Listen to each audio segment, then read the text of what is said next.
Jadi semua fasilitas yang ada di sini supaya mempermudah taruna-taruna ini mendapatkan suatu fasilitas. Berkembang lah ya gitu ya, kalau Berkembang. gitu ya.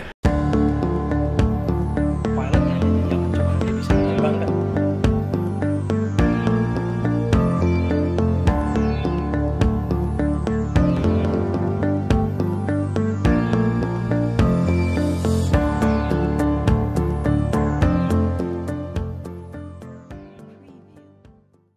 Politeknik Penerbangan Indonesia Curug dengan moto Experience, Knowledge, Quality yang merupakan Center of Excellence dunia pendidikan penerbangan di Indonesia dan di mancanegara. Obrolan aviasi saat ini saya bersama Direktur PPI Curug, Kapten Afi Rianto Suratno. Apa kabar, Cap? Baik. Waduh, sehat selalu ya, Cap ya. Sehat, Aduh, saya terima kasih banget alhamdulillah. dikasih waktu untuk berkunjung ke PPI Curug ini, Cap. Ya. Dengan waktu Kapten yang waduh sangat sibuk sekali, Cap ya. Ya sebenarnya nggak sibuk sih, tapi ada aja waktu. Masih ya, kita mau ngobrol-ngobrol sedikit nih, Cap, mengenai perjalanan karir Kapten Afi Rianto dari awal sampai sekarang ini bagaimana, Cap? Kalau saya boleh tahu, Cap. Jadi saya lulus SMA tahun 84. Kebetulan di SMA 7 Negeri di Gambir ya. Baik. Terus abis itu saya mencoba tes untuk jadi penerbang karena bapak saya kebetulan penerbang. Oh, sebelum penerbang juga, Cap ya? Penerbang Kors 8 Curug ya. Wah, istimewa. Jadi Senior, beliaunya super senior tuh. super senior, begitu terakhir ya. Dia kebetulan penerbang paling tertua ya pada zamannya ya. Oh, oke, Jadi oke. dia waktu peraturan diregulasi itu umur 65, dia sudah 74. Oh. Jadi masih terbang Masih di terbang Repex. ya gitu ya? Nah, di Oh, iya, Repex. Pas kebetulan saya waktu itu sudah jadi inspektur ya. Akhirnya saya memberikan ke bapak saya. Bapak saya namanya Didit Suratno. Oh, baik. Nah, terus dia lagi mau terbang menggunakan pesawat kargo Repex. Repex tadi. Akhirnya saya ingatkan, Pak, regulasi tertanggal 1 waktu itu tahun berapa ya, saya juga udah kurang ini ya, ingat bahwa Bapak sudah 74. Nah, ini peraturannya udah 65, jadi Bapak tidak boleh terbang lagi. Waduh. Jadi diingatkan oleh Ya, anaknya sendiri gitu, Cap jadi ya? di situ satu anu Iya, lah iya, ya, iya. karena, wah ini anaknya kualat sama bapaknya. Jadi itu sehingga apa namanya berkesan juga gitu ya. Iya, Akhirnya baik. Bapak turun dari pesawat, nah, saya jemput, ya saya cuma memberikan satu apa namanya kekuatan ya bahwa Bapak udah cukup nggak terbang lagi karena umur sudah 74 kan. Dengan waktu yang lama dari Ah, mulai dan- dari sebagai jadi- pilot sampai umur dan dia 74 juga tahun dapat, ya. dapat muri ya Iya, dari apa penghargaan jam terbangnya itu mencapai waktu itu kalau nggak salah 40.000 atau Waduh, berapa gitu ya. istimewa. Jadi memang dia born pilot ya, jadi Iya, dia iya, benar-benar jadi seorang lahir untuk jadi seorang pilot baik, dan jadi seorang checker penerbang. Iya, iya, iya.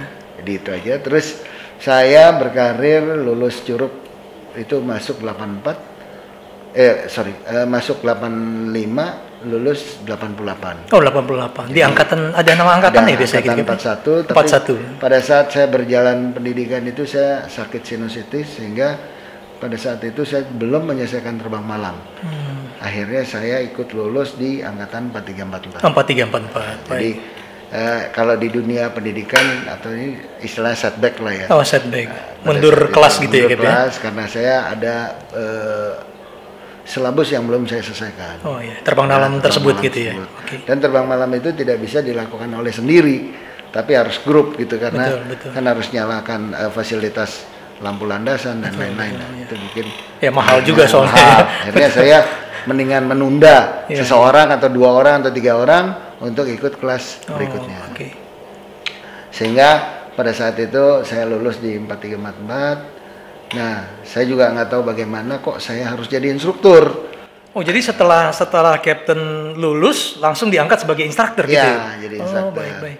Nah, saya berkarya di sini di Curug ini yang sekarang saya apa namanya tempat saya Kembali lagi ke kembali Curug lagi gitu ke ya, Cap ya? Curug. Iya. Saya kira-kira 6 tahunan lah saya ngajar. Oh, 6 tahun. Setelah itu saya pindah ke Direktorat Kelaikan Udaraan yang dulu namanya bukan DKPPU ya. DKPPU ya. Dulu namanya DKU. Oh, DKU aja. Kelaikan udara dulu. Terus saya belajar beradministrasi di situ menjadi inspektur, ya cukup lama di situ. Jadi inspektur itu berarti memonitor tugas-tugas di penerbangan komersial atau bagaimana? Ya, jadi sebelum untuk menjadi inspektur tuh ada sekolahnya ya. Jadi saya dikirim ke akademi di Amerika ya, di FAA. Saya sekolah di sana untuk jadi Flight Operation Inspector ya. Jadi di situ saya dapat, kalau sekarang itu ITS lah ya, Inspector Training System. Pada itu saat di sana sekitar hampir 2 bulan saya sekolah di Amerika. Setelah itu saya kembali baru mengerti apa sih jadi inspektur itu seperti apa. Jadi di situ saya dapat program bagaimana cara surveillance untuk operator penerbangan ya, bagaimana audit, bagaimana kalau terjadi sesuatu training ya, training evaluation ya. Baik. Untuk operator. Nah, itu yang saya dapat, sehingga pada saat kembali dari Amerika saya berkarya di DKU tersebut dulu, ya. Jadi ternyata ini yang saya harus lakukan. Nah, berjalan waktu kira-kira di 2005 itu saya kalau seperti ini terus seorang penerbang ya, saya pada saat itu terbang merpati ya. Oh, jadi waktu freelance di situ, di Merpati ya. Saya terbang pertama kali adalah terbang Fokker 27 propeller. Fokker 27 itu propeller gitu ya. Turboprop. Nah, pada saat di situ saya berjalan gaining hours ya. Jadi terbang ke Irian, terus ke Manado dan lain-lain lah. Pokoknya rute-rute perintis ya. Rute-rute perintis waktu itu zaman Merpati gitu ya. Sampai saya jadi kapten di Fokker 27. Setelah itu baru peningkatan ke Fokker 100. Kebetulan Merpati punya Fokker 100. Yang saya sendiri pada saat training, waduh, ini glass cockpit nih. Ada satu transisi yang dimana trainingnya kebetulan sama kapten yang nggak punya experience glass cockpit. Wah, ribet juga tuh. Almarhum. Jadi dulu dua-duanya semua terbang, kalau yang Fokker 27 tuh analog, instrumen kan? Analog gitu ya. Analog ya. Sekarang semuanya serba TV gitu ya. TV kan. Jadi kebetulan pairing saya almarhum Kapten Eli Sumarmo itu dari TNI AU, dari Air Force. Jadi masuk ke Fokker 100, wah sama-sama CRM-nya kurang bagus kan. Waduh, akhirnya saya tambah session untuk akhirnya pairing saya ditukar sama yang memang experience sudah dari Fokker 28, akhirnya kita pas di situ. Baik. Setelah di situ, jadi saya double pada saat itu, kapten di Fokker 27, first officer di Fokker 100. Jadi double rating kalau istilahnya itu double rating ya gitu. Pada saat itu yang forbar satu-satunya first officer Fokker 100 saya. Oh, jadi kapten di Fokker 27 tapi kapten first officer di jet itu ya, Fokker 100 itu ya. Itu. Oh, jadi lucu juga. Lucu juga nih, wah kembar 4 tapi kok duduknya di kanan. Tapi berjalan waktu akhirnya experience itu dapat, jadi dua-duanya dapat, antara turboprop dengan jet dan glass cockpitnya saya dapat. Iya, betul. Nah, pada saat berjalan di 2005 saya jadi kepala bandara di Berau, Kalimantan Timur. Oh, Kalimantan Timur. Ya, jadi di situ saya mencoba bagaimana sih jadi direktur atau jadi membawai kepala airport itu, karena apa? Saya melihat kalau di civilian, seorang penerbang civilian itu yang join di government itu kelihatannya nggak punya karir. Jadi nggak punya karir, nggak hanya sebagai pilot aja dan kapten gitu ya. Dan administrasi. Dan di sini kebetulan ada direktorat yang membidangi operator penerbangan, tapi tidak ada jenjangnya. Sehingga saya melihat seperti di Air Force atau di TNI AU itu seorang penerbang kelas 1 ya, lulus sekbang itu sudah ada karirnya sampai dengan kasau kan gitu ya. Jadi memang jenjangnya seperti itu ya kalau jadi dia lulus sekbang, terus dia berkarya ke satu tempat menjadi komandan misalnya, terus dia kembali lagi, dia harus ngambil sekolah instruktur ya? Dia harus sip dulu. Jadi setelah sip dia baru komandan skadron. Walaupun terus, sudah perwira di situ ya kalau di situ. Jadi di AU tuh, di TNI AU tuh ada jenjangnya. Sehingga jenjang itu saya ikut. saya sudah jadi flight instructor di sekolah penerbang, terus saya pernah di KPA di Berau ya tahun 2005 sampai 2010. Terus setelah itu saya dari Berau saya kembali di namanya sudah DSKU waktu itu. Oh, sekarang yang tadinya DKU, Direktorat Sertifikasi Kelayakan Udara. Nah, di situ saya jadi Kasubdit Operasi Penerbangan. Nah, di situ cukup lama juga, sekitar 4 tahun saya di mana di DSKU tadi. Dan di situ pernah saya mengeluarkan surat untuk yang penerbang asing yang harus 250 jam itu. Jadi harus boleh bekerja di Indonesia tapi 250 jam. Harus punya jam hours. Oh, oke. Hours type rating. Jadi tidak langsung dari flying school masuk ke penerbangan komersil di Indonesia nah, ya. Itu pada saat itu saya mengeluarkan surat. Jadi saya pernah mencatat juga bahwa saya melindungi warga negara Indonesia, pilot khususnya untuk tidak orang asing tuh bisa langsung dari school langsung jadi di airline pilot Indonesia. Oh, jadi menjaga juga lulusan-lulusan penerbang yang di Indonesia ini dapat bekerja ya, jadi ya. Jadi tidak terinterrup sama dari luar gitu. Makanya gitu ya. saya keluarkan surat waktu itu, surat Kasubdit ya yang tanda tangan Dirjen waktu itu, yang tanda tangan Pak Musafar kalau nggak salah waktu itu, Direktur Kelaikannya Pak Musafar. Jadi kita membuat 250 jam untuk on time. Sehingga kalau tidak on time dia nggak bisa masuk. Iya. Karena kalau saya lihat tinggal izin kerja mungkin bisa didapat ya, tapi kalau kita tidak memagari secara teknis kelihatannya agak sulit. Betul. Kan seperti yang saya dengar kalau di luar negeri itu malah harus 1.500 jam mereka baru boleh kerja di airlines ya. Betul. Tapi kan mungkin kebutuhan airline juga yang sangat berbeda. besar. Betul. Ya kebetulan operator kita kan tumbuh bisnisnya itu sangat grow up cepat. Pembelian pesawat juga datang juga banyak. Sehingga gitu juga sulit juga ya. Tidak bisa disalahkan karena itu pertumbuhan bisnis aviasi di Indonesia cukup cepat, tapi kita mengizinkan kepada orang-orang yang memang sudah punya experience gitu loh, bukan yang belajar di negeri kita ini. Karena apa ya, kalau belajar ya masih banyak pilot-pilot kita juga masih banyak yang belajar kan juga haknya sama kan, harusnya hak negara ini kan lebih banyak ke Indonesianya kan gitu. Sehingga ya harus punya kualifikasi lah untuk bekerja di sini lah ya gitu ya. Akhirnya itu yang saya bawa ya, sehingga alhamdulillah lah itu bisa terbendung ya pada saat itu. Nah setelah 4 tahun setengah saya di Kasubdit Operasi, saya habis itu ke Balai Kesehatan Penerbangan. Di situ beda lagi, saya berhadapan dengan dokter-dokter. Saya sendiri bukan dokter. Jadi tapi bosnya dokter ya. Problemnya adalah banyak pilot-pilot kita yang kena jantung. Oh gitu ya? Ya, karena mungkin pola hidup ya. Pola hidup yang berubah ya. Jadi kita belum pernah, mungkin harus ada harus ada analisa. Kenapa sih pilot-pilot sipil itu banyak yang kena jantung? Pertama adalah pola hidup. Bekerjanya duduk. Iya betul juga, pilot kan duduk terbang 3 jam atau ada yang 16 jam gitu ya. Stresnya tinggi. Betul. Makanannya enak, ya kan? Iya. Sehingga apa? Itu harus dianalisa. Iya. Sehingga ya kita kan sering dengar juga ya bahwa triglycerid itu yang paling jahat ya, lemak dalam darah itu ya. Atau yang lainnya ya, asam urat segala macam. Kolesterol dan segala macam gitu. Memang kalau Medex itu pilot-pilot kita kalau udah mau mendekati Mesdek kan cari obat yang gimana caranya itu supaya bisa turun. Tapi kan itu balik lagi. Betul. Ya, karena bicara gaya hidup gitu ya. Karena kalau makan dan segala macam besok yang makan lagi ya kembali lagi gitu ya. Itu. Nah akhirnya banyak yang diet in flight lah, banyak yang ini kejadian-kejadian.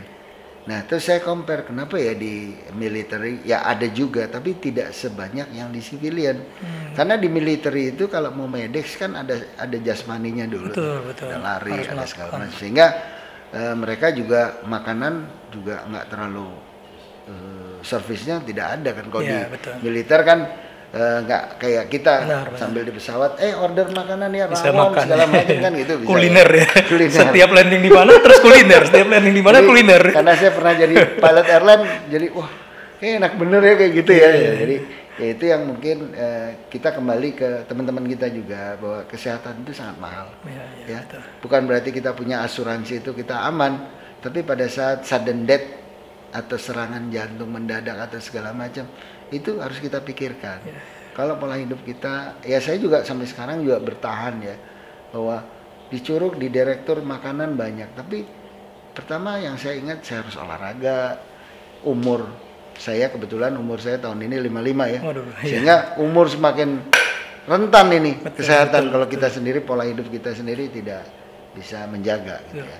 Dan ternyata sekarang pun juga usia muda pun kena ya gitu. Nah itu gitu ya. itu kembali ke pola hidup Baik, tadi. baik. Jadi pola hidup yang mungkin ada turunan, pola hidup yang mungkin selalu makan enak, ya kan, olahraganya kurang, terus udah ke apa namanya berat badannya tidak terkontrol, Betul. sehingga Ada standar BMI-nya lewat lah ya gitu ya. BMI-nya lewat, sehingga akhirnya itu kembali kepada metabolisme tubuh, ya kan, jadi cairan terlalu banyak atau gimana. Nah sehingga kita apalagi penerbang 6 bulan sekali harus medical kan. Betul. Akhirnya terjadilah satu apa namanya kehidupan yang harus dirubah kan gitu ya.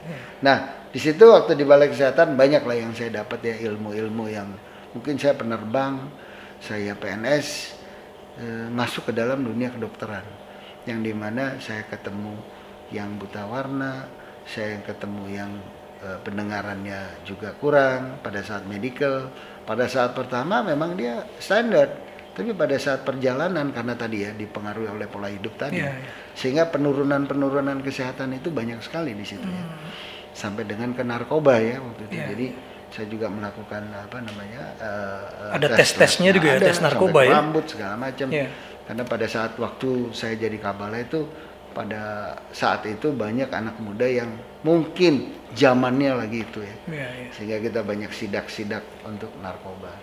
Nah setelah saya dari Balai Kesehatan, saya kembali lagi menjadi dari balai itu saya naik eselon. Balik lagi ke DKUPPU kalau nggak salah, bukan sebelumnya. Bukan, saya dari Balai Kesehatan itu saya masuk ke Otoritas Padang. Oh, Otoritas Bandara dulu gitu. Ya, baik. Ke bandara juga kalau gitu. Bukan, kepala otoritas tuh jadi dia membawai bandar udara. Oh, baik, jadi otoritinya bandar udara. Oh, ya, baik. Pada saat zaman Pak Jonan, menterinya Pak Jonan, ngapain kamu di kesehatan? Penerbang itu harus jadi komando, gitu ya. Akhirnya saya ditaruh di kepala otoritas Padang Minangkabau ya, Bandar Minangkabau ya. Jadi di sana saya beda lagi, di sana harus bertemu Pemda lagi. Dan waktu itu saya menyelesaikan di sana tuh, setiap di tempat saya menyelesaikan ya. Punya legacy ya gitu ya. Apalagi waktu di Berau ya. Iya. Wah di Berau tuh ceritanya saya panjang. Dengar apa kalau nggak salah apa alat navigasi yang ILS dan segala macam waktu itu kalau nggak ya. Dan yang paling kalau di Berau tuh tinggalan saya adalah center line light ya. Oh, jadi light. yang ada center line light itu di Berau dan di Soekarno-Hatta. Dan itu baru di Soekarno-Hatta ya. Iya. jadi itu peninggalan. Jadi di tempat di mana saya apa namanya lewat itu mesti ada legasi. Ada. Oh, baik. Jadi legasinya ada. Jadi apa namanya di tiap tempat saya lewatin tuh saya berlegasi. Baik. Dan yang berguna, biar saya nggak ada di situ tetap berguna. Iya, gitu ya. Bisa dipakai orang masyarakat banyak lah ya nantinya ya. Nah di Padang juga saya membenahi sistem dari IT, monitoring apa namanya tiap-tiap bandar udara ya, karena kita sebenarnya kalau letak dari Airport Authority itu ya, atau OTBAN waktu itu otoritas bandar udara ya, kalau di Padang itu kan tidak terlalu sibuk ya. Sebenarnya kalau lebih cocok di wilayah 6 itu kan otoritas wilayah 6 ya, Padang. Itu cocoknya di Palembang sebenarnya. Palembang tuh karena lebih banyak frekuensinya ya. Ya hampir saya rasa hampir tiap jam pasti ada ya kalau di Palembang ya. Dan berbanyak penerbangan komersialnya. Ya, jadi kalau menurut saya lebih tepat sih di Palembang. Tapi ya mungkin kebijakan ya pada saat itu, mungkin pertimbangan dari, mungkin ada pertimbangannya ya, sehingga ditaruhlah di Minangkabau ya. Sehingga saya belajar di situ, terus stasiun kereta yang saya juga kasih tempat yang bukan, kalau awal planning master plan-nya kan mendekati airport tapi dekat Pertamina, akhirnya saya pindahin sehingga tidak terjadi apa, kalau terjadi apa nama abnormal atau emergency dari kereta itu tidak hajar Pertamina terus terjadi kebakaran. Itu yang saya berpikir secara penerbang. Terus juga ada obstacle masjid di ujung landasan, di mengganggu landasan tabing kan, tabing masih dipakai Air Force ya, sehingga ada istilahnya 99 meter, tapi kan saya bilang kan ada kubahnya. Kalau diturunin kan siapa sih yang ngitung dari bawah ke 99 kan nggak ada. Betul. Jadi diturunin aja 75 meter, tapi sebutannya Masjid 99 tingginya.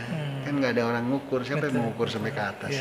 Sehingga clear obstacle sebutannya namanya tetap kubah 99. Jadi itu yang legacy saya di sana. Terus dari Padang karena satu hal saya karena masalah ini ya, ada masalah keluarga, sehingga saya kembali ke Jakarta. Saya ditaruh di otoritas 1, jadi kepala bidang eselon 3. Nah di situ cukup lama juga, saya bertahan 4,5 tahun.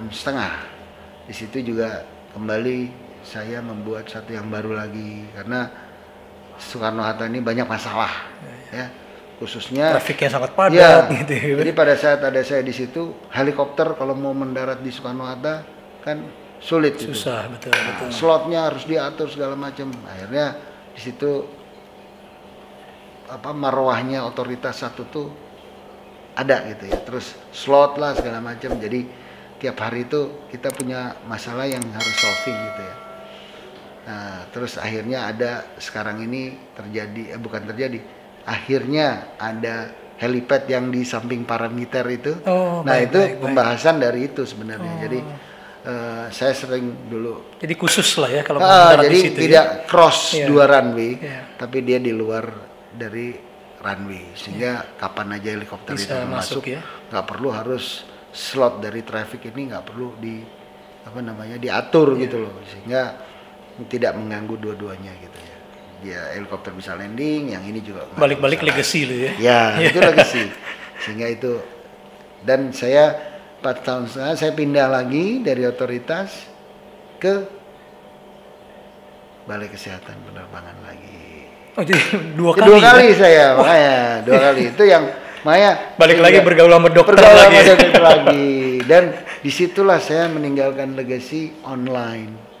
Oh, jadi kalau mau mendaftar harus online, jadi bisa tinggal datang aja jadi ya. Oh, baik. Kan dulu enggak.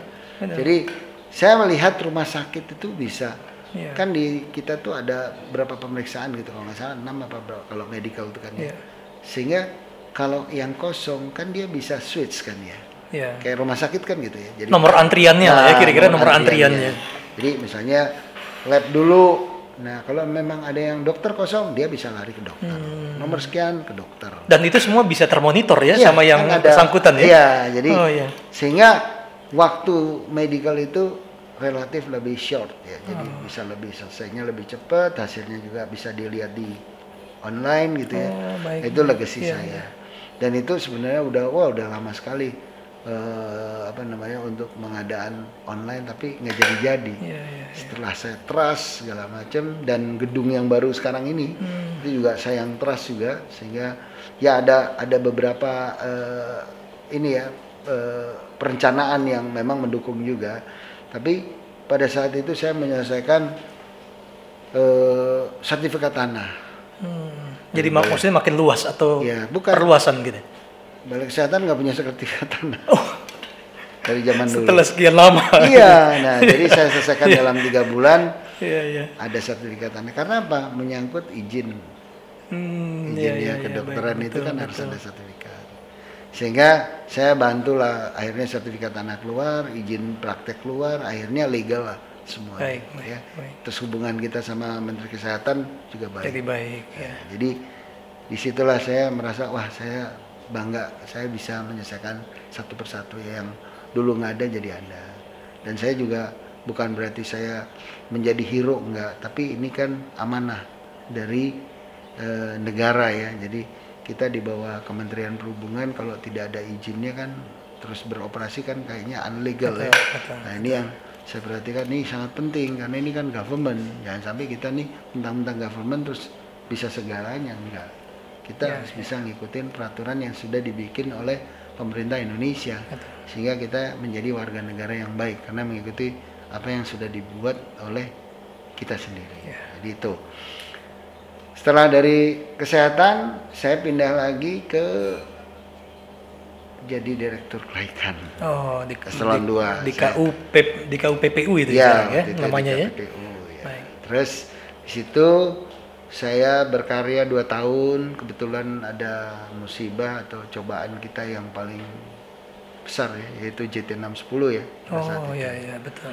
Dan EU Band proses meneruskan Pak Musafar waktu itu ya, sama FAA kategori 1. Dan itu juga sebenarnya pejuang-pejuang di dalam itu, karena saya melihat gini ya, organisasi ini ya saya nggak nyalain yang dulu ya, tapi kok nggak jalan sih, cuman single semua dikerjakan oleh seseorang atau siapa ya, saya juga nggak tahu ya, pokoknya saya masuk kok ini kayaknya nggak ada teamwork ya gitu. Akhirnya saya rubah profilnya, saya rubah menjadi teamwork, karena kalau di pesawat juga kita kalau ada emergency kan harus saling bekerja jalan. sama ya, CRM-nya berjalan itu ya. CRM-nya jalan, dan di mana-mana lah kita kerja itu kalau nggak teamwork tuh nggak jadi kayaknya. Kalau kita cuma sendiri hero di depan gitu, saya sendiri gitu, pada saat nanti sesuatu mengganggu saya nggak bisa apa-apa juga kan gitu ya.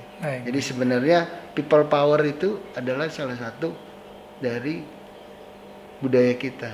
Jadi kita tuh mempunyai kekuatan yang dahsyat tuh karena dari yang bawah. Jadi saya selalu punya. Kalau zaman dulu bilangnya gotong royong gitu ya. Gitu itulah. Ya. Betul. Sekarang kan kalau boleh disebutkan juga teamwork atau people power ya. People power ya. Sehingga people power itu sangat dahsyat karena Allah atau Tuhan Yang Maha Esa itu memberikan kekuatan sebenarnya bukan dari top, tapi kekuatan itu dari bottom, dari bawah. Semua inspirasi itu dari bawah. Kalau dari bawahnya udah bocor, pasti rontok, udah gitu aja, nggak kuat. Gitu. Tapi kalau dia bisa mengemas bahwa kita bisa mengayomi yang orang-orang di bawah ini, suatu saat itu akan menjadi sejarah lah ya. Banyaklah pemimpin Indonesia yang udah bisa menunjukkan itu, banyak sekali. Saya rasa itu adalah satu kepemimpinan ya. Nah, saya mengikuti konsep tersebut sehingga di mana saya berada, saya selalu melibatkan banyak orang khususnya, tetapi juga yang inline ya. Kalau nggak inline ya mungkin saya cari yang the beauty-nya ya, karena wah ini nggak nyambung nih, udahlah saya cari buktinya gitu. Nah, pada saat di DKPPU itu saya meninggalkan legacy. Pertama meneruskan Pak Musafar ya, direktur yang lalu mengenai EU Band, terus sama kategori 1, maintain kategori 1. Nah, pas saya masuk itu kita sidang sama EU di Eropa. Kebetulan vokal point Pak Sigit Hani. Disitulah kita lihat bahwa di depan Commission Eropa dia bisa bicara, dia bisa memutarbalikkan strategi segala macam. Oh, kalau Captain Sigit Hani itu juga lulusan Curug kayak gitu? Ya, jadi dia KOS 52, lulusan Curug yang terbaik ya sebenarnya. Dia pintar, sangat pintar, berlian lah ya. Nah, pada saat itu dia bawa murid terbang ke Jasinga, South Area. Kebetulan malamnya terbang malam, paginya juga terbang, sehingga mungkin restnya yang harus diperhatikan ya. Pada saat itu dia bikin exercise, kebetulan instrumen, sehingga muridnya pakai hood, beliaunya mungkin karena mungkin weather juga jelek ya. Jadi pada saat itu kaget, dia bikin descending turn, akhirnya hit mountains ya. Nah, pada saat accident itu alhamdulillah lah masih dua-duanya diberi hidup ya. Jadi masih cuman memang menurut beliaunya yang saat itu kejadian, dia berperang dengan hidup ya, antara hidup dan mati yang dia rasakan. Sama muridnya juga muridnya Sigit itu juga sama. Karena kondisi waktu itu ini sekali kebakar ya. Berapa persen? 70% atau 80%. Jadi memperjuangkan hidup. Itu yang sampai setahun 2 tahun itu traumatisnya itu tidak hilang-hilang ya. Akhirnya dia kembali kembali recovery dari kesehatannya. Saya tarik ke DKPPU. Waktu itu saya tuh di Kasubdit kalau nggak salah. Nah, dari Kasubdit saya tarik dia dari Curug untuk jadi kembali bekerja waktu itu gitu ya. Untuk jadi FOO waktu itu. Nah, Setelah FOO cukup bagus dia untuk mengikuti FOO dan dia dapat FOO license ya, karena medicalnya jelas sudah tidak unfit ya, karena unfit sebagai penerbang gitu ya. Waktu itu. Sehingga udahlah jadi FOO aja. Nah, pada saat jadi FOO berkarir dan dia menguasai regulasi yang sangat berlian. Jadi mungkin bukan satu-satunya ya, mungkin kalau nanya peraturan ya tanya aja Pak Sigit dah gitu ya. Nah, pada saat itu saya punya feeling atau saya punya, wah ini kalau saya cari eselon 4 siapa yang cocok ya kan gitu ya. Wah ternyata untuk naikkan Pak Sigit itu nggak mudah karena casingnya orangnya udah cacat lah segala macam karena kondisi itu ya terbakar waktu itu ya. Tapi di dalam hari-harinya kerja tuh wah excellent banget, yang normal aja kalah kan gitu ya. Berarti don't judge the book by its cover gitu ya tadi ya. Jadi kalau kita cuma melihat dengan cover kayak casingnya handphone gitu kan, casingnya bagus tapi handphonenya makainya aja nggak bisa, betul, kan gitu ya. Betul. Jadi kita emang harus kembali kepada kenyataan realita gitu ya, bahwa seseorang itu memang pertama orang Indonesia khususnya ya, budaya kita, wah cakep cantik itu dulu. Tapi pas dites, wah kok blow on ya. Itu jadi, tapi nggak semua sih ya, ada lah ya begitu. Mungkin itu kita harus memperbaiki bahwa tradisional atau culture kita ya. Jadi bahwa kita tuh harus memberikan satu training. Makanya saya kembali ke training. Bagaimana penerbang kita itu bisa diterima di mana-mana kalau dari syarat rekrutnya aja nggak bener. Banyak titipan boleh, tapi harus diisi yang bener. Kalau memang dia harus dapat misalnya 30 jam ya 30 jam, jangan dikasih 15 jam. Kan sekarang yang terjadi terbang cross country berapa jam harusnya dia dapat, let's say dapat 15 jam, ternyata cuma 7,5 jam. Karena apa? Untuk pulang pergi 2 orang potong. Sekarang kan bukan targetnya, ya oke lah target untuk instruktur dibayar tuh cukup 2 kali, iya boleh, tapi anaknya juga harus dapat segitu dong, kan dia bayar kan. Kemampuannya sesuai training yang dia dapat gitu ya nantinya. Contohnya saya kemarin training ada security awareness tuh, bagaimana cara, kebetulan saya tambahin untuk ekstrakurikuler dari mereka itu firefighting ya. Satu-satu pegang botol kan gitu, bukan terus satu botol buat rame-rame hanya ngelihat aja lagi ya. Karena nggak fokus kan gitu ya. Nah ini yang akan saya benahin, bahwa di mana-mana training seseorang yang bayar ya harus dapat 100% dapat. Kalau memang dia kurang ditambahin, tapi bayar kan gitu ya. Tapi kalau dia sebelum waktunya dia sudah selesai, ya nggak ada masalah juga. Perkara kreditnya mau dikasih ke orang yang belum selesai, boleh-boleh aja kan gitu. Jadi take and give atau gotong royong tadi. Sehingga target kita untuk mendidik seseorang itu, tunas bangsa itu memenuhi target. Operator penerbangan juga menerimanya sesuai dengan silabus yang sudah di approve by Republik Indonesia. Nah sekarang ini saya nggak tahu ya kita nggak menuduh siapa-siapa. Kita memberikan yang terbaik, bahwa evaluasi berjalan, peningkatan berjalan, inovasi segala macam, sehingga nanti produk kita ini yang di PPI Curug ini bisa digunakan oleh operator penerbangan di Indonesia atau di luar negeri kan gitu ya.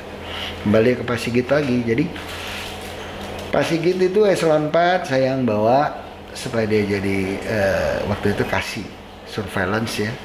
Dan pada saat dia berkarir, dia jadi focal point internasional, cukup dikenal di internasional, di otoriti dunia ya. Pak Sigit Handi itu cukup terkenal. Nah berjalan waktu, saya jadi direktur kelaikan, Pak Sigit saya naikin jadi kepala balai kesehatan, gantiin saya. Eselon 3 dulu ya. Nah, karena saya berpikir waktu itu dia berkarir di KPPU, kok kelihatannya kalau dia naik ke eselon 3 kayaknya susah. Banyak barriernya. Promosi kan susah ya kalau promosi, tapi kalau dia datang udah eselon 3 kan nggak mungkin, nggak menuntut, kita butuh dia udah eselon 3 jadi masuk. Betul. Nah akhirnya dia masuk jadi Kasubdit Standard eselon 3 pada saat saya jadi direktur. Oh, jadi kembali lagi juga ya? Kembali lagi juga. Jadi kembali jadi Kasubdit, dan kebetulan kita sidang dengan Uni Eropa, Focal Point Pak Sigit. Oh, sampai jadi beliau pada saat yang itu berbicara di situ ya? Sampai pada saat itu Kapten Lalu almarhum kena serangan Kapten juga Lalu di ya? sini. Oh ya, betul. Pada saat di EU Commission itu sidang, akhirnya saya berpikir wah ternyata dia nggak kalah sama yang casingnya bagus, dia malah lebih bagus knowledge dan skillnya daripada yang casingnya sempurna kan gitu ya.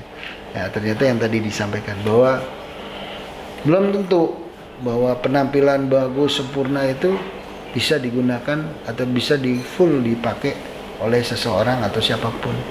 Jadi kita emang kembali kepada diri kita sendiri, mau atau enggak kan gitu ya. Apalagi kita udah sempurna, kita selalu harus bersyukur kepada Allah ya, bahwa kita diberikan sempurna. Memang tidak sepinter Kapten Sigit ya, tapi minimum kita bisa punya satu keikhlasan bahwa wah ternyata saya diberikan sempurna gitu. Jadi itu mungkin